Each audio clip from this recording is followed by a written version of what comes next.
इस वीडियो को लाइक करें, हमारे चैनल को सब्सक्राइब कर बेल आइकन जरूर प्रेस करें। Welcome friends. In this video, I will be covering a quick overview of this course. In this course, we will learn ethical hacking. Ethical hacking is a type of hacking which we will study in upcoming lessons. We will be learning about different type of hackers, different type of attacks, and prevention from those attacks in this series.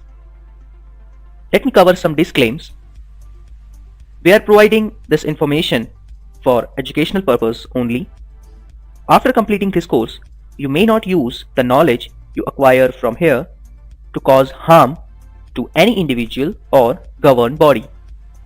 If you do so, we are not liable for any actions that are taken against you. Warning: you may not try this with any public network or internet, because if you are found guilty for causing any harm to any individual, government, corporate body, non-profits, etc., you will be sued with very serious charges of cybercrime. We recommend you to practice these lessons in this course on your own system, with your own data, in your own private or local network. So this was the quick overview, and from the very next tutorial we will be starting with ethical hacking. Thank you. Welcome to Ethical Hacking. Chapter 1: An Introduction to Hacking. Before we start with hacking, let us first cover what is a system. A system mainly contains three parts: input, output, and a process. And this is how these three components are connected. You have seen systems in your day-to-day life, and I will give you some examples very soon. Now, let us come to the point: hacking. What is hacking? Hacking is a non-conventional way to interact with any system. It is a special skill set which consists of technical and situational soundness toward the particular system. As I have said, I'll give you some examples of systems. Here are few: operating systems, network systems, mobile phone systems, banking systems, and information systems. Remember this diagram. Now let me tell you what is hacking. According to the system, we have to interact with the system using the given user interface. For example, to use a computer, we must use keyboard and a mouse. If we find out some other way using which we can interact with our computer without using mouse and keyboard, that is hacking. As simple as that. So, this is how we can interact with the system without using the standard user interface. And system is generating the output and giving it back to the output device, like our monitor, speaker, or printer. If we find out some other way that we can use that generated output without the use of monitor, speaker, or printer, is hacking. Both of these processes may or may not be connected. I hope you are now clear with what is hacking. Remember, hacking is not a 1, 2, 3 day task. It is a big project. From where to start this project?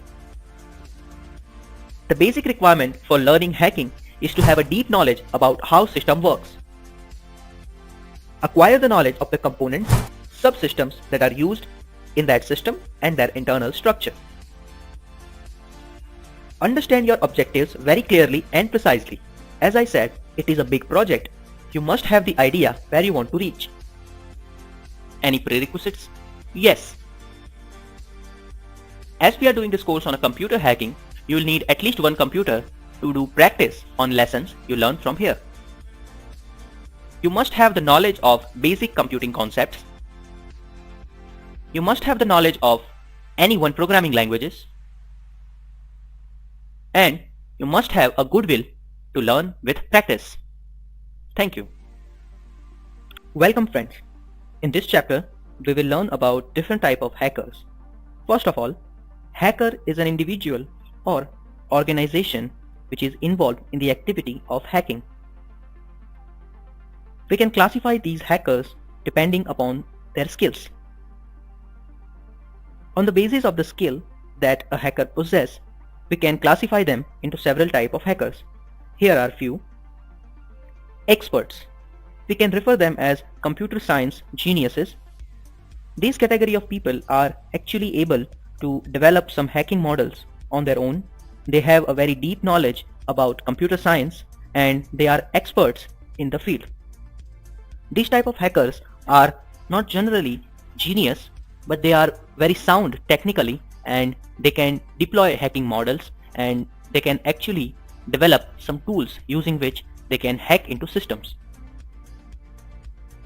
Next is script kiddies or novice. These people are having very little knowledge or no knowledge about hacking and they somehow get their hands on some scripts which is written by someone else and they just want to explore hacking. You may have heard about hats in hacking. Hacker is someone who hacks the system, as I have already discussed. In the world of computer hacking, there are three terms which are very popular which represents a class of a hacker. Black hat hacker, grey hat hacker, white hat hacker. Black hat hackers. A black hat hacker is a hacker who violates the computer security for little reason beyond malicious or for personal gain. That means these are the people who are doing it for their own personal reasons and which is bad for the system because they are violating the computer security. They try to hack into systems by using the following part of the complete attempt. Part 1 is targeting. Part 2 is research and information gathering. And part 3 is finishing the attack. Second type of hackers are grey hat hackers. A grey hat hacker is a combination of black hat and a white hat hacker. We will learn about white hat hackers in a few minutes, but a grey hat hacker may surf the internet and hack into a computer system for the sole purpose of notifying the administrator that their system has been hacked. For example, they may offer to repair their system for a small fee. These people are not too bad and not too good. White hat hackers. A white hat hacker breaks security for non-malicious reasons. That means they don't have any bad intentions, as like black hat hackers. Perhaps to test their own security system or while working for a security company which makes security software.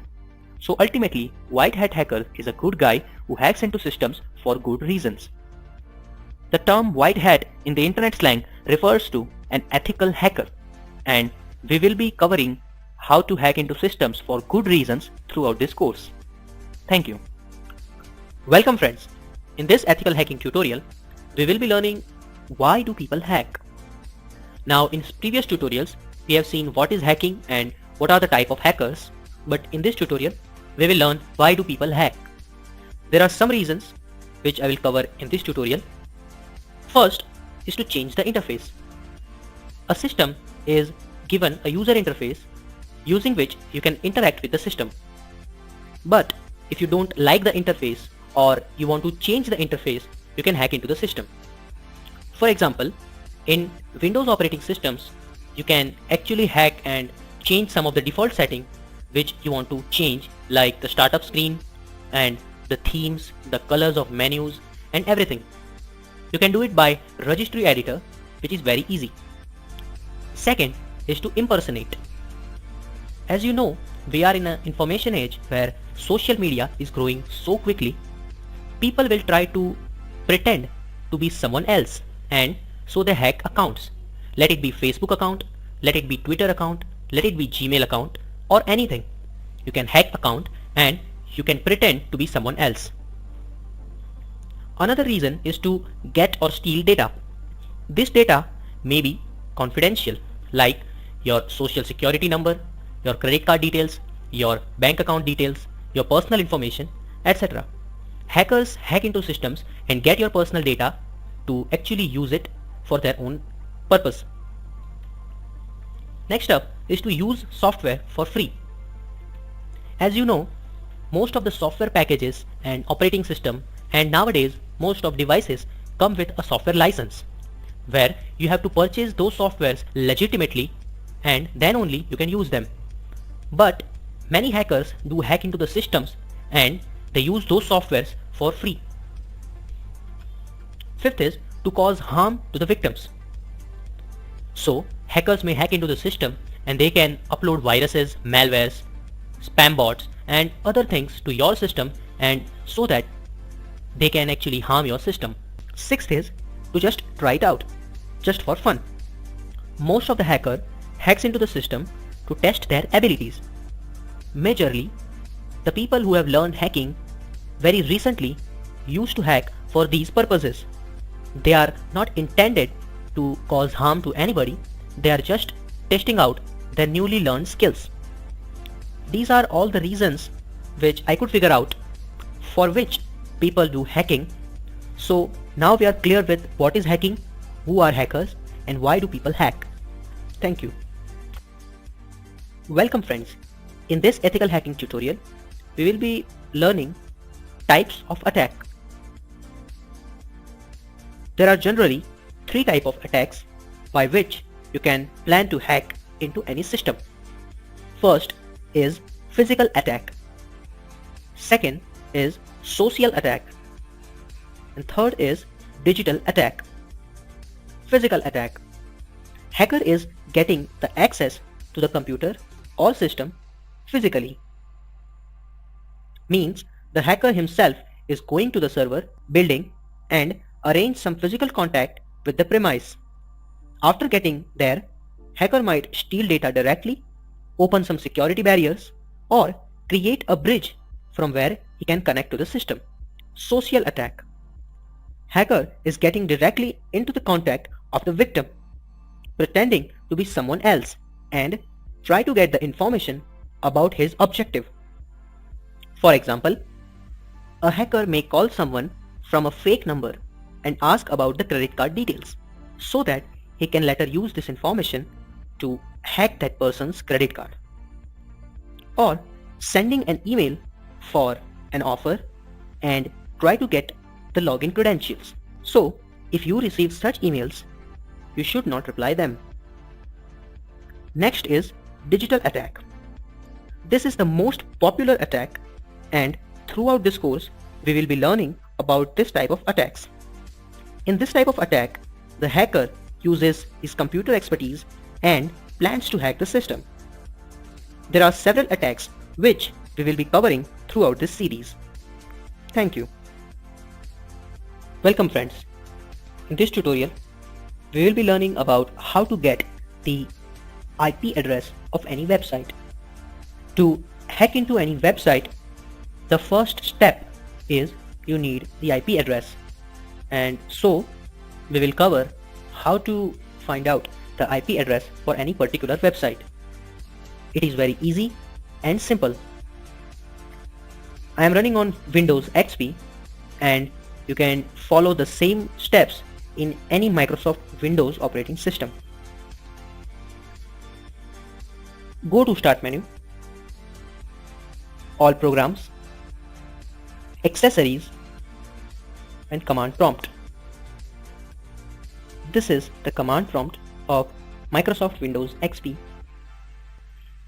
Type ping space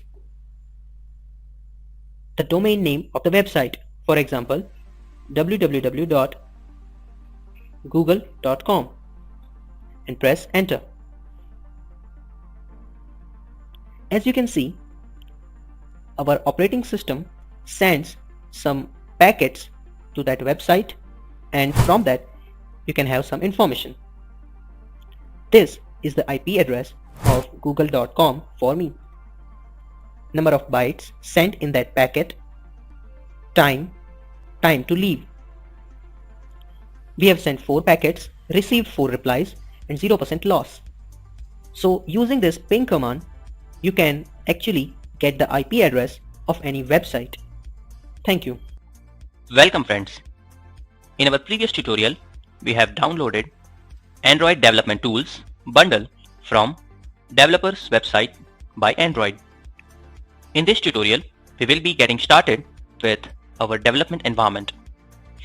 This is the zip archive that we have downloaded in our previous tutorial. I have decompressed it. It is ADT bundle for Windows.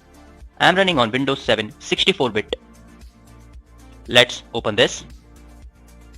There will be two folders, Eclipse and SDK.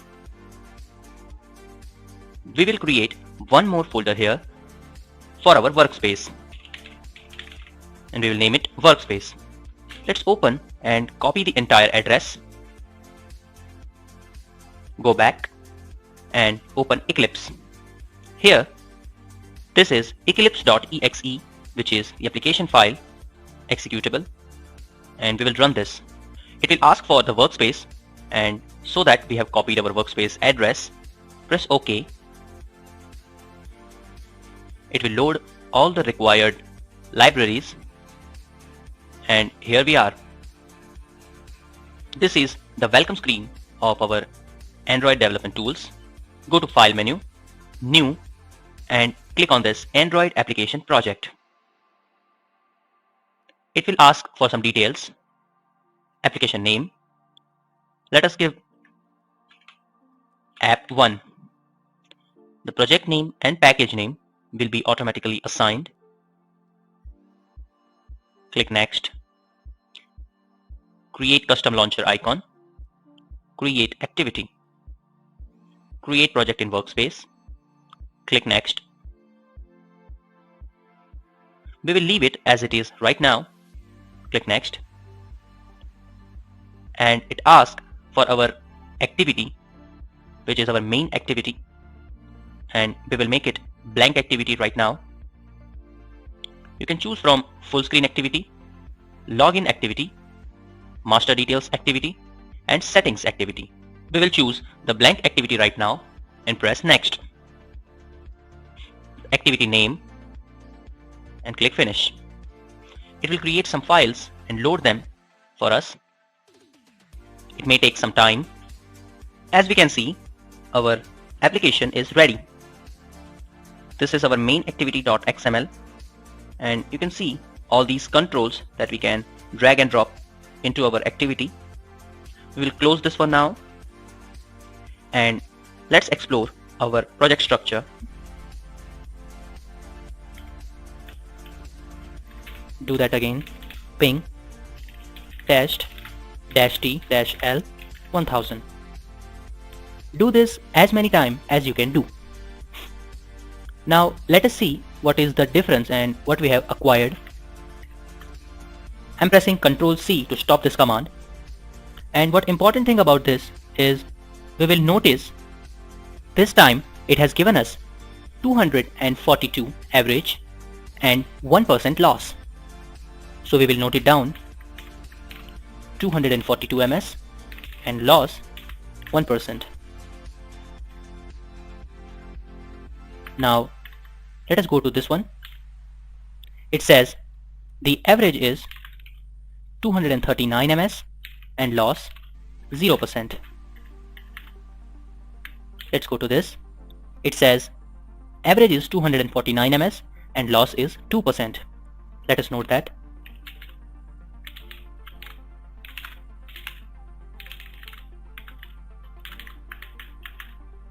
And the last one, the average is 238 ms and loss 0%.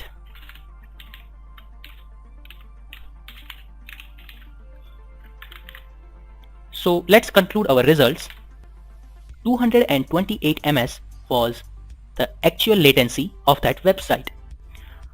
Then what we did, we started to request that website with a heavy load of 1 kilobyte, and then its performance is decreased. As you can see, 242, 239, 240, 238, which has an average of 240, which means we have successfully decreased the performance of website. Then the actual loss of packets was 0%, and after our attack we have increased the loss by average of 0.75%. In this case we were sending 4 simultaneous packets. If we increase this number to 400, and if we increase the load from 1 kilobyte to 1 megabyte, we can significantly decrease the performance of any particular website. This was the denial of service attack. Thank you. Welcome friends. In some previous tutorial, we have learned about how to get the IP address of any website. In this tutorial, we will be learning about the denial of service attack.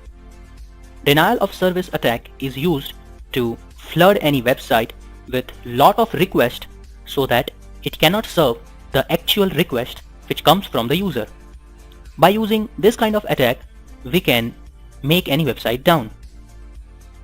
To do that, go ahead and open the command prompt. Here, type ping and the website name. For example, I have given www.test.com. Here, I have configured my DNS settings to route to any other IP address, which we will learn in upcoming tutorials. But for now, just remember ping dash website address and press enter. We will note this down. So go to Notepad. Average was 228 ms and loss is 0%. This is just for our reference. Now go to command prompt again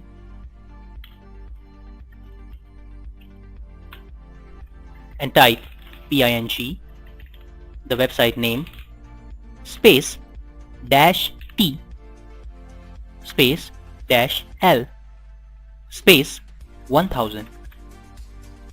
Dash t is used to continuously send the ping.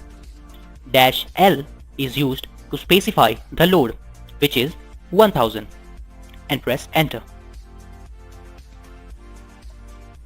So now we are requesting this particular website with 1000 bytes. Minimize this.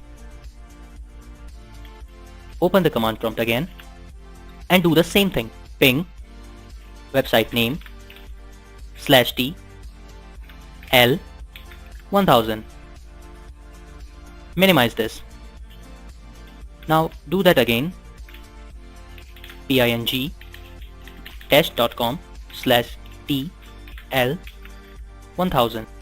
Welcome friends. In this ethical hacking tutorial, we will be learning about preventing from denial of service. In previous tutorial, we have learned about the denial of service attack, and in this tutorial, we will be learning how to prevent from such attacks. Denial of service. Denial of service attacks are centered around the concept of overloading a target's resources, and the system will ultimately crash. In the case of a denial of service attack against a web application, the software is overloaded by the attack and the application fails to serve the web pages properly, to crash a web server running an application. Risks associated with denial of service attacks: network bandwidth, server memory, application exception handling mechanism, CPU usage, hard disk space, database space, and database connection pool. That means if you don't prevent from denial of service attack, you have risks in these fields. Vulnerability. Extortion. The attacker threatens to continue disrupting service until the payment is received. Sabotage. Computing businesses attack websites to build a stronger market share. Brand damage. Sites that are attacked find their reputation is hurt by the lack of uptime or the perception that the site is not secure. Financial loss. Sites that are attacked are prevented from doing business online. The result is often in a loss in sale revenue or advertising revenue. Other attacks. Information gathered from a successful denial of service attack can be used later to further attack a website. Now we will cover some steps that you can take to prevent from denial of service attack. Firewalls. Firewalls can be set up to have simple rules such to allow or deny protocols, ports, or IP addresses. In the case of a simple attack coming from a small amount of unusual IP. For instance, one could put up a simple rule to drop all the incoming traffic from those attacks. This means you can simply set up your firewall and stop the attack. Switches. Most switches have some rate limiting and ACL capacity. These schemes will work as long as the DOS attack are sometime that can be prevented using them. For example, SYN flood can be prevented using the delayed binding or TCP splicing. Similarly, content-based DOS attack may be prevented using deep packet inspection. That means you can configure your network switches to prevent from such attacks. Routers. Similar to switches, routers have some rate limiting and ACL capacity. They too are manually set. Most routers can be easily overwhelmed under DOS attack. If you add rules to take flow statistics out of the router during the DOS attack, they further slow down and complicate the matter. Other preventions, which are quite technical, and you may search about them to get more information. Application front-end hardware, IPS-based prevention, DDS-based defense, black holing and sinkholing. So this was the tutorial of how to prevent from DOS attack and what are the threats of DOS attack. Thank you. Welcome friends. In this tutorial, we will be learning about SQL injection. SQL injection is an attack which is performed by someone who is exploiting the SQL vulnerability. In this tutorial, we will be using MySQL as our database and PHP scripting language. As you have already seen the AMP course, here I have installed WAMP server, which you can learn from our AMP course. Now let's go to our localhost, which is our web server homepage, and navigate to phpMyAdmin. Now phpMyAdmin is a database management utility for our MySQL database, which comes along with WAMP server. Here you can see one database, test. In this database we have one table called users, where we have one row, this admin and password. Now let's go to our SQL injection example page, which is this page. So this page is basically a login page which checks whether the username and password you enter here is valid and registered here or not. So it should be checking whether the username is equal to admin and the password is equal to password or not. So let's try admin and password. When I click login, it says correct login.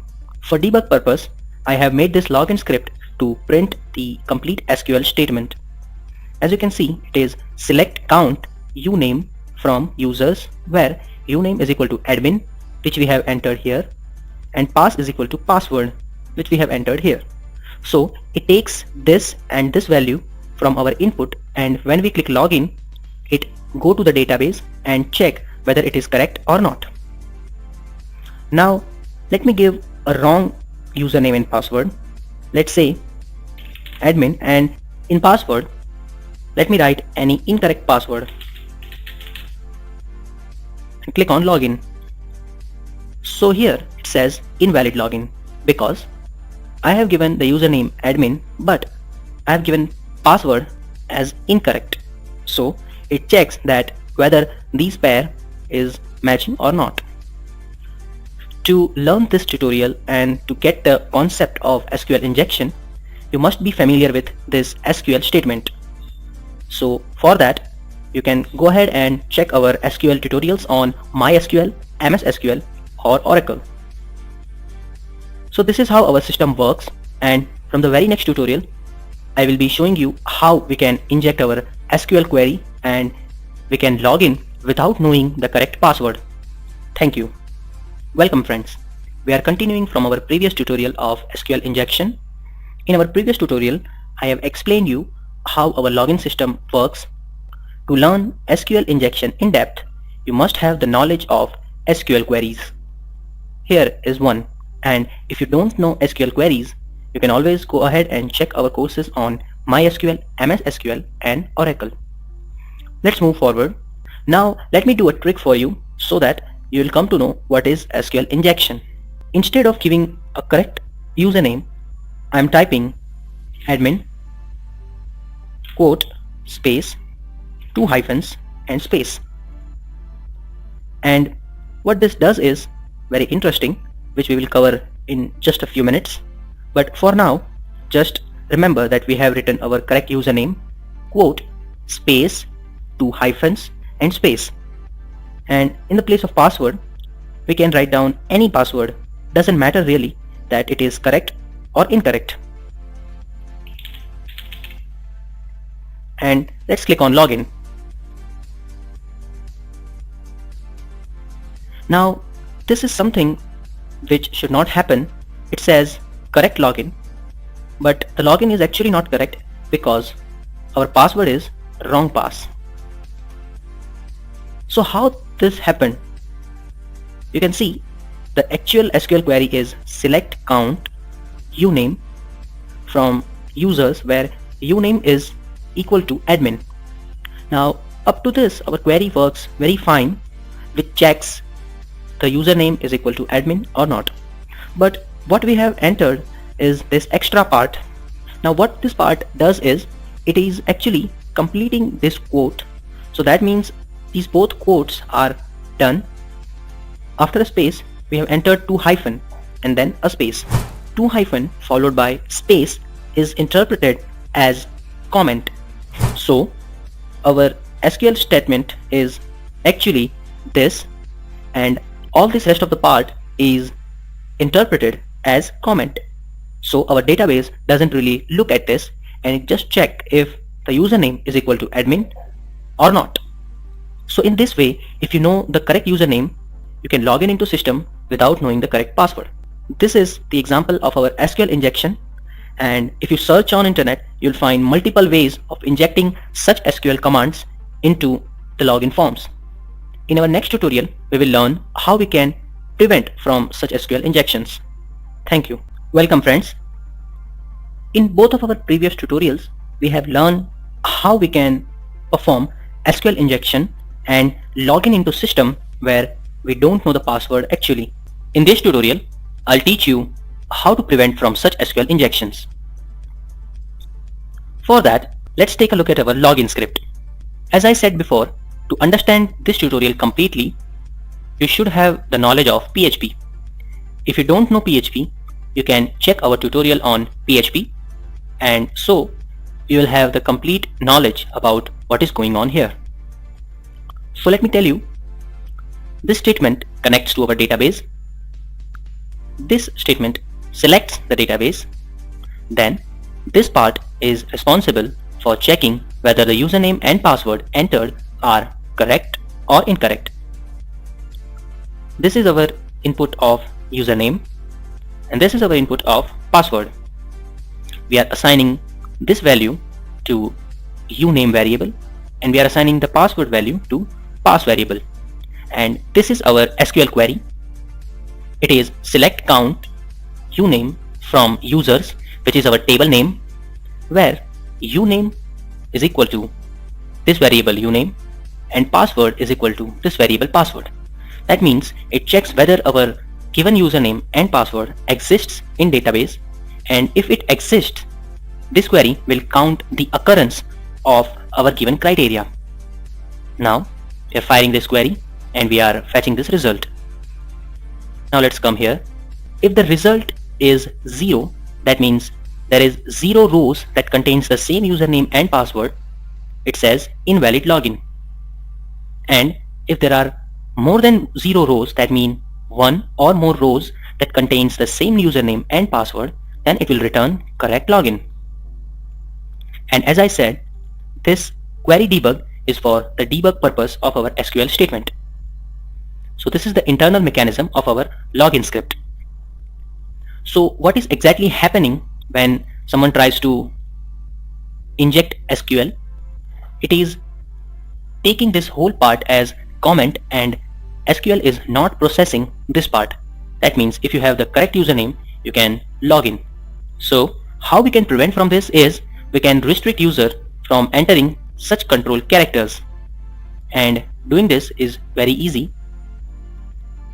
We can restrict users for entering such control characters by a very useful command of our MySQL library in PHP, which is MySQL escape string.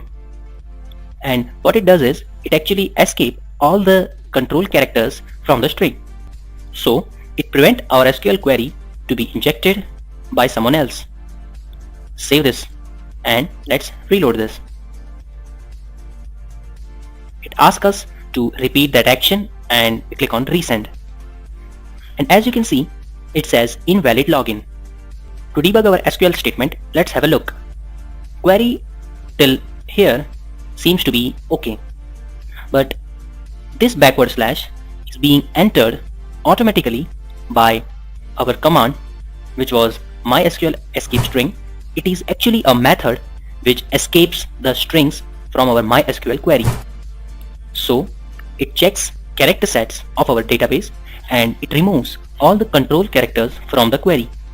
So our given input is this because it neglects this quote by this backward slash, and hence we are saved. So remember, to prevent from SQL injection, we can simply use a very useful method which is MySQL escape string. If you are working with any other language than PHP, you can also use same kind of logic to save your script. Thank you. Welcome friends. In this tutorial, we will be learning about DNS hacking. But before we get started, let me show you one magic. Open up your web browser. Now let's open google.com. I hope all of you are familiar with google.com. It is the most popular search engine across World Wide Web. Now, if you have ever visited the Google homepage, they have one Google logo, one search box and a button. So whenever you go to google.com, that page show up. Now let me tell you how it is done.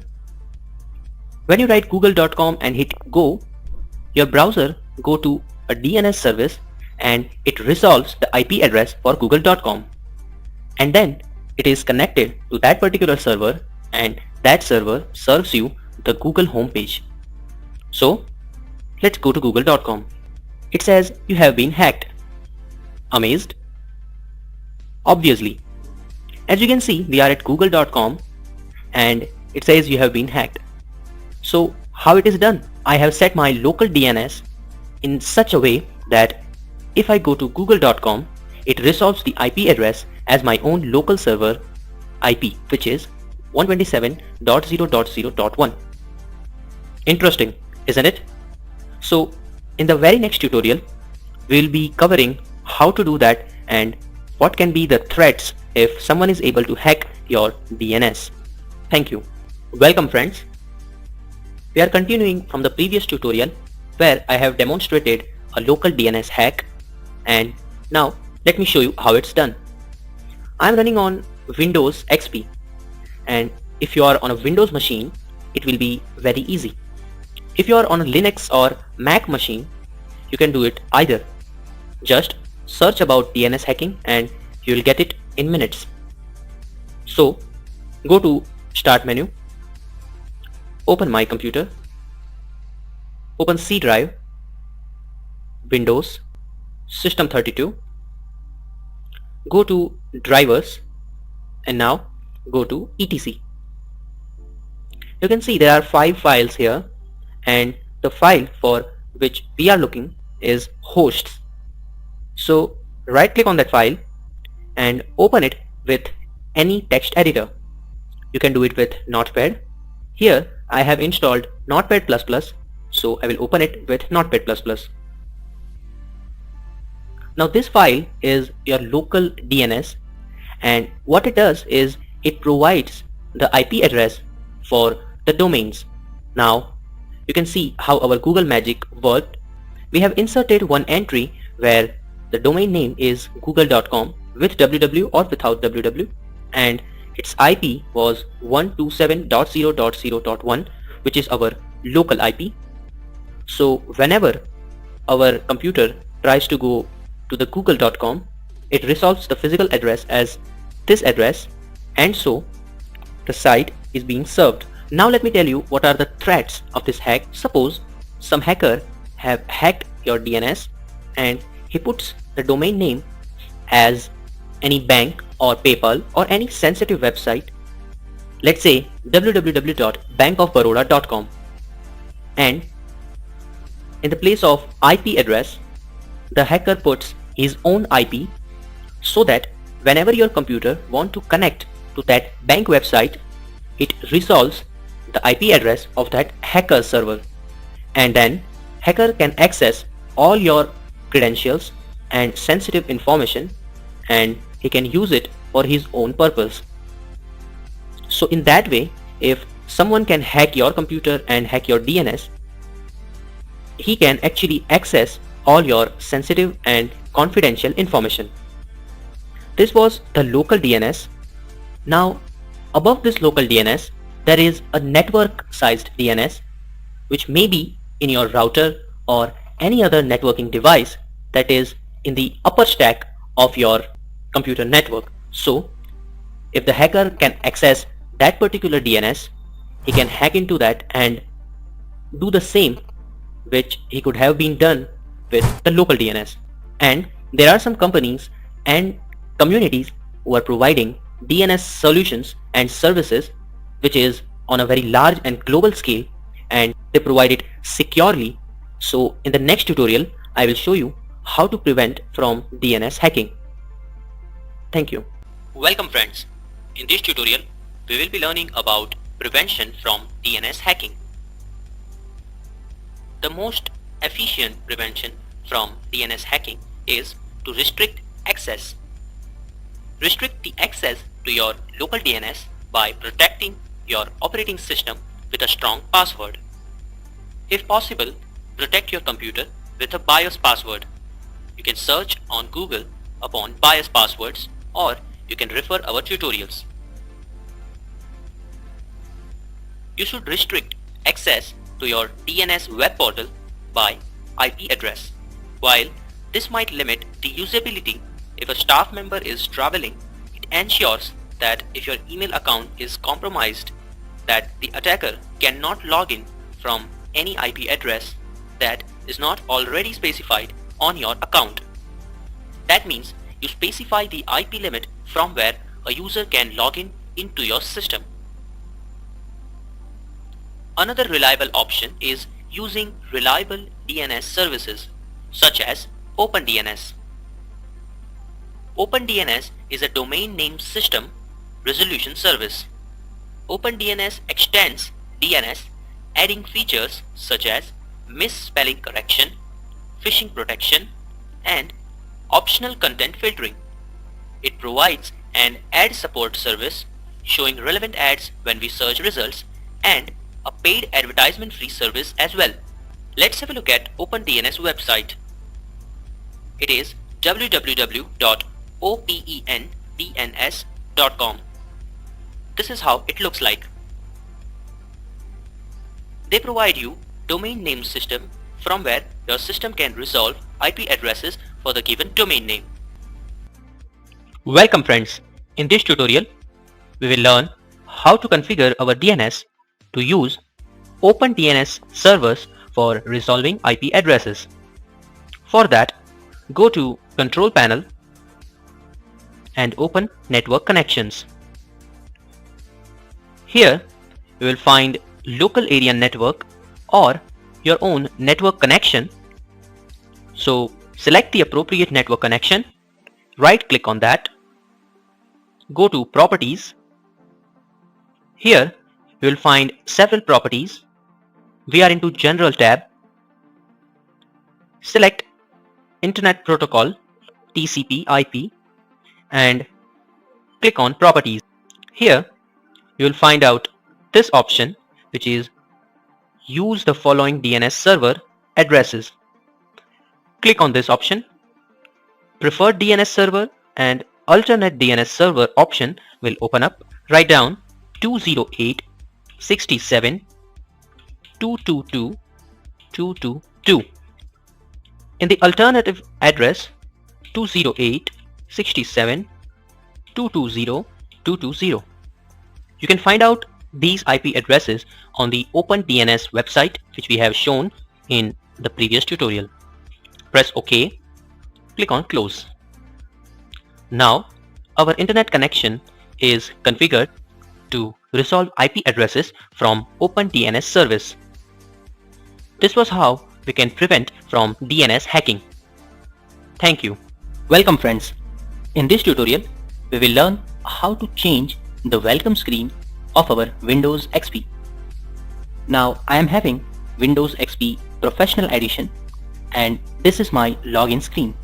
It says log on to Windows and then it asks for username and password. This is a secure way to log in into Windows.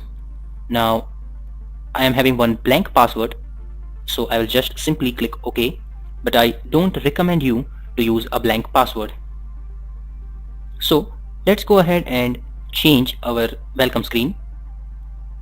Go to Start menu, click on Run and write down regedit, R-E-G-E-D-I-T, regedit, and hit OK. Now this will open up the registry editor for us. In registry editor, your screen will be showing this. Now go to H key users, then go to default, which is .default, then click on control panel and from control panel go to desktop. Here various keys are given. From these keys select wallpaper and here we have to give the address of the wallpaper which we want to set as our logon screen. So go to My Documents, My Picture and Sample Pictures. Select any of them. Let's say this one. Right click on that and open it in Paint. Now go to Files and click on Save As. Here we have to save this file with a bitmap extension which is .bmp.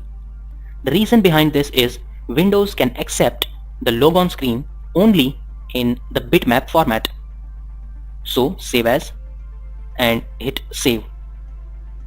As you can see, our file is being saved.